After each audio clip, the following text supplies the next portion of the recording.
বর্তমান তারেক জিয়ার সরকার উনি চেষ্টা করছেন। বেচারা আমি কি বলবো, ক্ষমতা আসতে আসতেই শুরু হয়ে গেল যুদ্ধ মধ্যপ্রাচ্যের। এটা একটা দুর্ভাগ্য বলা যায়, কোইন্সিডেন্সি হতে পারে বা আল্লাহ তাআলার একটা প্ল্যান হতে পারে। যাই হোক, এটা কিন্তু বিরাট একটা চ্যালেঞ্জ কিন্তু এখন ওনার। তেল সংকট, বিরাট সংকট, পরিবহন সমস্যা হবে, দ্রব্যমূল্যের দাম বাড়বে, কৃষি পণ্যের উপর প্রভাব পড়বে, উৎপাদনের উপর নেতিবাচক প্রভাব পড়বে, বৈদেশিক রেমিটেন্স প্রবাহ বন্ধ হয়ে যাবে, অনেক কিছু ঘটবে। তো কাজেই আর বিরোধী দল তো বসেই আছে গলা চিপে ধরার জন্য, যে কোনো ভুল ভ্রান্তি হলেই কিন্তু বিরোধী দল এখন গলা চিপে ধরবে। এটা বাংলাদেশের দুর্ভাগ্যজনক রাজনীতি। কিন্তু সরকার যে পলিসি নিচ্ছেন এই ক্রাইসিস থেকে মানে উত্তরণের জন্য, মানে স্কুল কলেজ 3 দিন বন্ধ রাখবেন, আমি মনে করি এতে করে সমস্যার সমাধান হবে না। আমি সরকারকে বলবো কিভাবে সংকট থেকে বাঁচা যায়। আমার একটা পরিকল্পনা আছে, একটা প্রস্তাব আছে। আমার প্রস্তাবটা খুব সহজ, এটা কোনো কঠিন না। সেটা হলো একটা আদর্শের উপরে পুরো জাতিটাকে ঐক্যবদ্ধ করতে হবে। পুরো জাতির মধ্যে চলমান কোনো রাজনৈতিক ডিভিশন থাকা যাবে না, 1 নাম্বার। 2 নাম্বার, পুরো জাতি সরকারকে বিশ্বাস করতে হবে, আস্থা রাখতে হবে।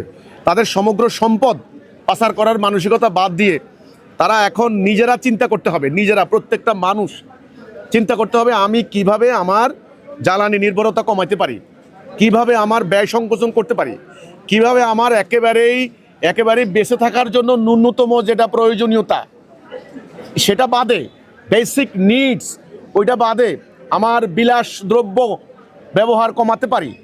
ঢাকা শহরে অনর্থক অপ্রয়োজনীয় বড় বড় মার্কেট সৃষ্টি হয়েছে। এই মার্কেটগুলি যখন ছিল না তখন আমাদের কি জীবনযাত্রা চলে নাই? চলেছে। বিদেশ থেকে আমরা দেখলাম এবারে ঈদের জামাতে একটা টুপি 5,000 টাকাও বিক্রি হয়েছে, অথচ আমরা 10 টাকার টুপি দিয়ে নামাজ পড়েছি। নামাজ কি হয়নি? তো ফ্যাশনেবল জিনিসগুলোকে বাদ দিতে হবে। আর ঢাকা শহরে আমি দেখেছি প্রাইভেট কার, ব্যক্তিগত গাড়ি, এটাকে যদি বন্ধ করা যায়, পাবলিক সার্ভিস, পাবলিক পরিবহন যদি চালু করে দেওয়া যায়, যত বড় অফিসার হন না কেন। আমরা দেখলাম প্রধানমন্ত্রী নিজে পায়ে হেঁটে যাচ্ছেন। প্রধানমন্ত্রী পায়ে হেঁটে যান, এটা আমি চাই না। কারণ এটা ওনার একটা, কারণ এখনকার যুগটা এরকম না, উনি 1 কিলোমিটার হাঁটবেন, 2 কিলোমিটার কেমনে হাঁটবেন, এটা হতে পারে না। আমি এই ধরনের কথা বলি না। হ্যাঁ, প্রধানমন্ত্রীও একটা ভালো গাড়িতে যাবেন, অন্য সবাই, সচিবরা সবাই একটা গাড়িতে যাবেন, যেন 20টা গাড়ির দরকার না হয়। এইভাবে এরকম বলতে গেলে প্রচুর, অর্থাৎ জনগণকে, সত্যিকার অর্থে জনগণ, প্রত্যেকটা মানুষ কিন্তু নিজেদেরকে কৃচ্ছতা সাধন করা শিখতে হবে, এবং সেটা ইসলামের সঠিক আদর্শ দিয়েই সম্ভব। এটা কিন্তু কোরআনে আল্লাহ বলেছেন, কিন্তু হ্যাঁ, মিতব্যয়িতার কথা কোরআনে আল্লাহ বলেছেন যে অপচয়কারী শয়তানের ভাই। এখন শয়তান এই কথাটা কিন্তু খেলাখালি না, শয়তানের ভাই বলা হচ্ছে। ভাই মানে শয়তানের বাপ মাও আছে, যে শয়তানকে জন্ম দেয় সেটাও আছে। আমি বলবো সেটা ইবলিস হতে পারে।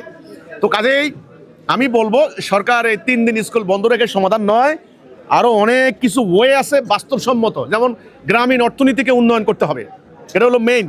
আমার এলাকায় আমি 42টা উন্নয়ন প্রকল্প দিয়েছি। চাষিরহাট, নোয়াখালী, সোনাইমুড়ি চাষিরহাট উন্নয়ন প্রকল্প। আমি সরকারকে অনুরোধ করব, এখানে আসেন, দেখেন এখানে আমরা একটা মডেল স্থাপন করেছি। আমাদের এখানে বিদ্যুতের জন্য অন্য কারো কাছে যাওয়া লাগে না, আমাদের এখানে কৃষি পণ্যের জন্য অন্য কোথাও যাওয়া লাগে না, আমাদের এখানে চিকিৎসার জন্য অন্য এত টাকা খরচ করে অন্য কোথাও যাওয়া লাগে না।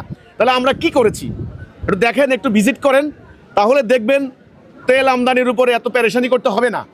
আমরা কিভাবে খুবই মানে কৃচ্ছতার সঙ্গে আমরা এই সংকটটা পার করতে পারি, সেটা পুরো জনগণকে নিয়ে করতে হবে। 3 দিন স্কুল বন্ধ রেখে আমার মনে হয় এটা সম্ভব হবে না, আরও বড় ধরনের প্ল্যান করতে হবে।